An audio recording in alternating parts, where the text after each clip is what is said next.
और आप सभी का स्वागत है प्रीतम एकेडमी परिवार में और मैं हूं पंकज कुमार।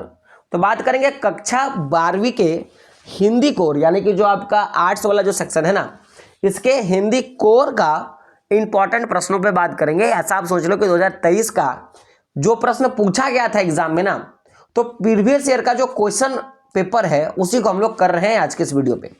तो पहले आपको समूह ए देखने के लिए मिलेगा, ग्रुप ए देखने के लिए मिलेगा, जिसमें आपको एक तो पद्यांश देखने के लिए मिलेगा जो कि कविता का कोई अंश ले लिया गया है, और एक जो है आपको गद्यांश देखने के लिए मिलेगा जो कि किसी एक पाठ का आपका एक अंश ले लिया गया है, एक भाग जो है ले लिया गया है। और ये दोनों का दोनों आपका अपठित है, यानी कि जिसको आपने आपके पाठ्य पुस्तक में आपने कभी भी पढ़ा नहीं होगा। तो पहले पद्यांश वाले सेक्शन में चलते हैं, जिसमें लिखा है कि यह जीवन क्या है, निर्झर है, मस्ती इनका पानी है, दुख के दोनों तीरों से चल रहा मनमानी है, कब फूटा गिरी के अंतर से, किस अंचल से उतरा नीचे, किस घाटी से बहकर आया समतल में अपने को सींचे, निर्झर में गति है, निर्झर में गति है, जीवन है वह आगे बढ़ता जाता है, धुन एक सिर्फ है चलने की, अपनी मस्ती में क्या करता है, गाता है। तो पहला प्रश्न क्या है कि जीवन की तुलना किससे किया गया है। तो हम लोगों ने देखा था कि क्या जीवन है निर्झर, तो किससे किया गया, निर्भर से किया गया। ऑप्शन नंबर 1 जो होगा सही होगा। सुख दुख के दोनों तीरों पर क्या चल रहा है, तो सुख दुख के दोनों तीरों पर जीवन चलने का काम करता है, तो ऑप्शन नंबर 3 जो होगा सही होगा। अगला है प्राकृतिक प्रस्तुत पंक्तियों के अनुसार अपनी मस्ती में कौन गाता है। तो अपनी मस्ती पे जो है ना गाने का काम कौन करता है, तो जो निर्झर होता है, तो ऑप्शन नंबर आपका क्या होगा, 2 जो होगा सही होगा। गिरी का अर्थ क्या होता है, तो गिरी का अर्थ क्या होता है, आपका पहाड़ होता है, ये बताया रख लीजिएगा। अब यहाँ पे गद्यांश है जो कि किसी ना किसी किताब से उठा के आपको दिया है। तो यहाँ पे क्या है कि प्रकृति की माता है, इसकी एक एक प्रक्रिया अनोखी और अद्भुत है, इसे केवल दिया जा सकता है, इसकी कोई बौद्धिक व्याख्या संभव नहीं है, यह ऐसी ही है और हमें इसी के अनुरूप जीना है, इसके साथ चलने पर विकास के सोपान चढ़ते हैं और इसके विपरीत चलने पर विनाश के गर्त में गिरते हैं। सोपान में सीढ़ी होता है और गर्त में गड्ढा होता है। प्रकृति हमें उठाती भी है, प्रकृति हमें उठाती भी है और गिराती भी है।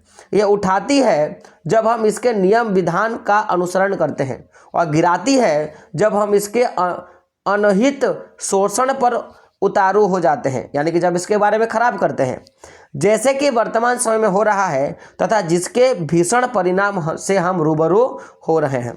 तो पहला प्रश्न क्या है आपका कि किसकी बौद्धिक व्याख्या संभव नहीं है। जो प्रकृति की माता होती है, प्रकृति माता है, इसकी कोई बौद्धिक व्याख्या नहीं कर सकता। ठीक है। अगला प्रश्न है कि किसके साथ चलने से हमारा विकास होगा। तो प्रकृति के साथ चलेंगे तो हम लोग सोपान यानी कि सीढ़ी पे चढ़ेंगे, और अगर इसके खिलाफ चढ़ेंगे तो हम लोग गर्त पे जाएंगे। अभी हम लोगों ने पढ़ा मनुष्य किसका दोहन कर रहा है, तो मनुष्य जो है प्रकृति का दोहन कर रहा है, ये बात याद रख लीजिएगा। अगला है वर्तमान समय में मनुष्य प्रकृति के साथ कैसा आचार कर रहा है, तो प्रकृति के विरुद्ध आचार करने का काम कर रहा है, तो ऑप्शन नंबर 1 जो होगा आपका सही हो जाएगा। आप ग्रुप बी पे चलते हैं जो कि आपके अभिव्यक्ति और माध्यम का जो आपके बुक का जो सेशन है उससे आता है। तो बेसिकली इसमें आपके लेटर टाइप के जो क्वेश्चन आते हैं, जो आपके पत्रकारिता है उसके बारे में क्वेश्चन आता है, संपादक के बारे में क्वेश्चन आता है। तो पहला प्रश्न क्या है कि पत्राचार किसकी अभिव्यक्ति का सरल तरीका है, तो जो लोगों की अपनी विचार होते हैं ना उसका एक सरल तरीका है, तो ऑप्शन नंबर 3 जो होगा सही हो जाएगा। अगला क्या है औपचारिक पत्र में सर्वप्रथम क्या लिखा जाता है। तो जो सेवा में श्रीमान जो ऑफिस में लिखने का काम करते हैं ना, तो जो औपचारिक पत्र होगा सबसे पहले हम लोग पत्र भेजने वाले पता को लिखते हैं, राइट कॉर्नर में याद रखिएगा, फिर शुरू करते हैं सेवा में श्रीमान, ये बात आपको याद होना चाहिए। अगला है मुद्रित माध्यमों की सबसे बड़ी विशेषता क्या है कि जब कोई माध्यम मुद्रित यानी कि छापा जाता है ना, तो उसकी जो अस्थायित्व है वो बढ़ जाता है, वो ज्यादा अस्थायित्व हो जाता है, तो ऑप्शन नंबर 1 जो होगा आपका सही हो जाएगा। अगला क्या है जन संचार का प्रमुख उद्देश्य क्या है। तो देखिए जन संचार से तो पहले जो भी लोगों का जिज्ञासा है उसका समाधान होता है। सूचनाओं परस्पर बांटी जाती हैं और विचारों और अभिव्यक्तियों की आज़ादी होती है, लोग खुलकर बोल पाते हैं, यानी कि ऑप्शन नंबर 4 आपका क्या होगा सही हो जाएगा। अगला क्या है क्या आपका क्या रिमाइंडर को हिंदी में क्या बोलते हैं? तो इसको क्या बोलेंगे हम लोग? ऑप्शन नंबर 2 जो होगा आपका सही हो जाएगा, क्या होगा? अनुस्मारक बोलेंगे। ऑप्शन नंबर 2 जो होगा आपका सही हो जाएगा। संचार शब्द की उत्पत्ति चर शब्द से हुई है, तो चर का अर्थ क्या होगा? तो चर माने होता है इसका मतलब चलना। क्या होता है? चलना। ऑप्शन नंबर जो होगा 4 जो होगा आपका सही हो जाएगा। अगला प्रश्न है आपका कि फीचर लेखन में कितने आयाम होते हैं? तो इसमें 3 आयाम होते हैं, ये बात याद रख लीजिएगा। प्रार्थना पत्र में आपका विश्वासी लिखने के बाद किसका हस्ताक्षर होता है? तो हम लोग ऐसे करके लिखते हैं, सेवा में श्रीमान वाला हम लिखते हैं आपका विश्वासी छात्र। उसके बाद किसका साइन करते हैं? तो जो प्रेषक होता है ना। ऑप्शन नंबर 1 आपका क्या होगा? सही हो जाएगा। 16 का क्या होगा? ऑप्शन नंबर 1 जो होगा सही हो जाएगा। अगला प्रश्न है संपादक को उसके विविध कार्यों में कौन सहायता करता है? तो जो संयुक्त संपादक होगा वो काम करने का काम करेगा, तो ऑप्शन नंबर 4 जो होगा सही हो जाएगा। वर्तमान पत्रकारिता का स्वरूप क्या है? यानी कि जो हम लोग पत्रकारिता का बात करते हैं ना, पत्रकारिता का बात करते हैं, उसका स्वरूप कैसा है? तो ये अंतर्राष्ट्रीय है, यानी कि अब ना किसी राष्ट्र का, किसी प्रदेश का, ना ही किसी क्षेत्र का, बल्कि अंतर्राष्ट्रीय स्तर पर जो है इसमें काम देखने के लिए आपको मिलता है।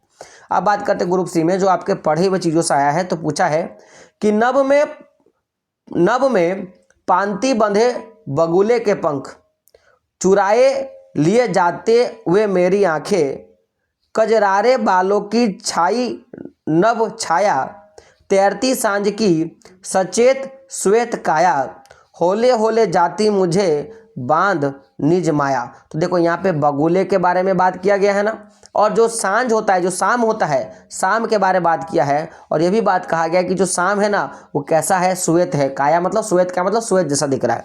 तो प्रश्न है पहला कि उपयुक्त गद्यांश में किसके सौंदर्य का वर्णन है? तो जो शाम के समय का वर्णन है, तो संध्याकालीन जो आपका प्रकृति उसके बारे में कहा गया, तो ऑप्शन नंबर 1 जो होगा सही होगा। इस पंक्तियों में कवि ने किस पक्षी के चित्रण किया है? तो बगुले का किया, ऑप्शन नंबर 1 जो होगा आपका सही होगा। होले होले कौन सा अलंकार है? तो यह पूर्णा युक्त प्रकाश अलंकार है। यहाँ पे जो होले होले ना बार बार आया है, याद रख लीजिएगा। अगला है नभ में छाए बादल का रंग कैसा है? तो देखा था हम लोगों ने, उसका रंग श्वेत है। अगला प्रश्न है कि भाषा को घूमने फिरने से बात कैसा हो जाता है? जो अगर भाषा जो है ना वो जगह जगह पे घूम रहा है तो क्या हो जाएगा? पेचीदा हो जाएगा। ऑप्शन नंबर 1 जो होगा सही हो जाएगा।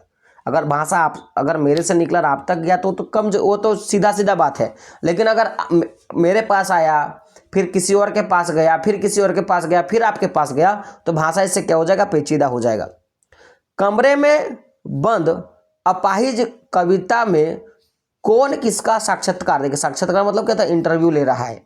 तो जो पत्रकार है ना वो विकलांग का क्या ले रहा था? इंटरव्यू ले रहा था। तो ऑप्शन नंबर 3 जो होगा आपका सही हो जाएगा। अब एक प्रश्न है सहर्ष स्वीकारा का शाब्दिक अर्थ क्या होता है? तो सहर्ष स्वीकार का मतलब क्या होता है? खुशी खुशी से किसी को स्वीकार लेना, यानी ऑप्शन नंबर 2 जो होगा सही होगा।